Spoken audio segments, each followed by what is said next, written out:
This is Ken. And this is the Information Nation on Orion Talk Radio, oriontalkradio.com, theinformationnation.com. How's everybody doing this week? Got all sorts of good stuff. All sorts of stuff that everybody wishes wasn't going on. The mouth is not working again this week. I got to get that fixed. Get it into a mechanic. Anywho. Hi, J-Rocks, Road Dogging. Who else we got in the room tonight? Mike SLC. KEB, 711 TET, MOUS. No, I'm only kidding. Kid Drop is in the room. Hey, we got a lot of nice people. Popeye's in the room. Hey, Popeye is in the house. How about that, huh? We don't get to see Popeye that often. He's normally out there gallivanting around, creating a lot of hate and destruction amongst the politicians out there. But that's okay. Oh, I have a bad hum. Anyhow, let's see. I was thinking a lot this week about the Obama administration, and not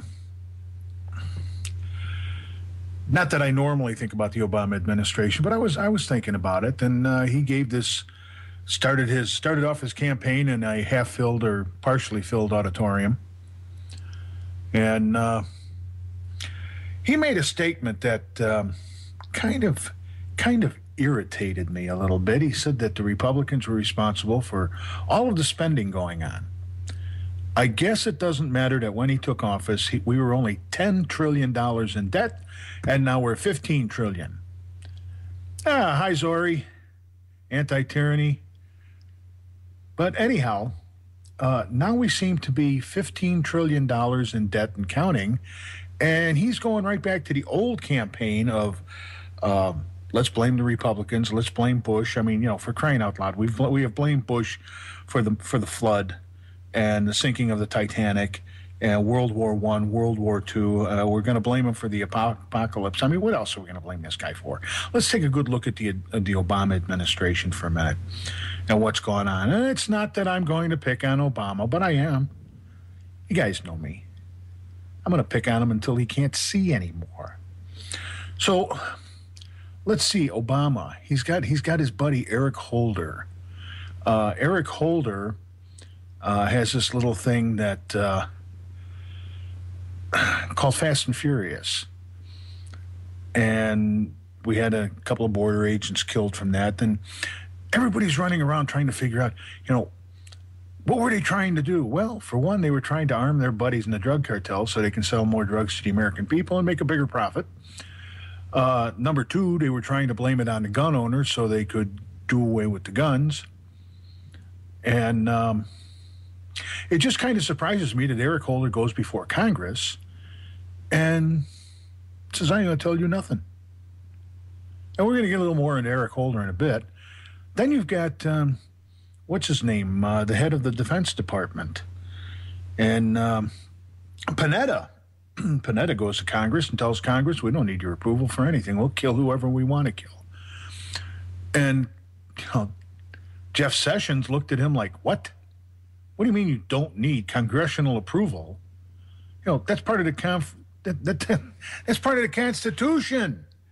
You've got to get permission from the Congress in order to go blow people up. I'm sorry, that's just the way it works. And Panetta says, no, we just go to the UN and we talk to the United Nations. And holy Christ, Joe Joseph just showed up. Hey, hello, Joe. So anyhow, we got Panetta, who thinks Congress is a joke. Of course, a lot of us think Congress is a joke too, but at least he could do is he could hold to the Constitution. And nobody does anything about that. Nobody does anything about Eric Holder.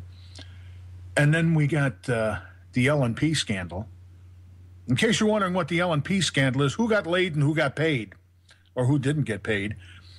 Now, there is one of the fastest-moving investigations that you'll ever see out of Congress. I mean, here you got a group of Secret Service people who went over to wherever the heck it was, and they had some girls come in, hookers, supposedly. I don't want to assume, But they had these hookers come in, and apparently they had a party, and one of the hookers screamed and hollered she didn't get paid her $800. I saw her, and I wouldn't pay her $800 either. All of a sudden, you got Secret Service men are being fired. You got people in the military who are all sorts of trouble because you guys are not supposed to do this stuff. Yeah, okay. So they're not going to do that stuff. They dumped on these guys so fast, it's like they just held them down, backed up a dump truck, and unloaded on them. But when it comes to somebody in the political arena, oh my gosh, we got to have 3 or 4 years of investigations, and we got to have questions, and we got to ask all of this stuff, and then we've got to sit down and we got to do we cite them for contempt, or these guys were fired, for crying out loud. First time I ever heard a guy getting fired, just for getting laid. I mean, I've heard of guys getting, STDs, but getting fired. And just imagine what it's done to their families. I mean, can you imagine going home to your wife after that and saying, "Yeah, honey, I'm sorry. I was tempted and, I fell apart." The entire process that we have in this country is kind of upside down and backwards. I mean, how long we've got a president here who has spent millions of dollars to hide his birth certificate, has never released his birth certificate. Now, I'm not a birther, don't get me wrong. I don't think the guy was born in this country. I don't think he was born on this planet. So there, I think he's E.T., and I wish he'd call home and go home. But anyhow, they can't do this in 3.5 years. They can't even get the guy's original birth certificate. Somebody get on the phone. Bonehead, get on the phone and say, "Hey, this is Bonehead. I'm the Speaker of the House. Send me the birth certificate, or we're going to harp your hospital," or whatever we're going to do. We'll send drones over there.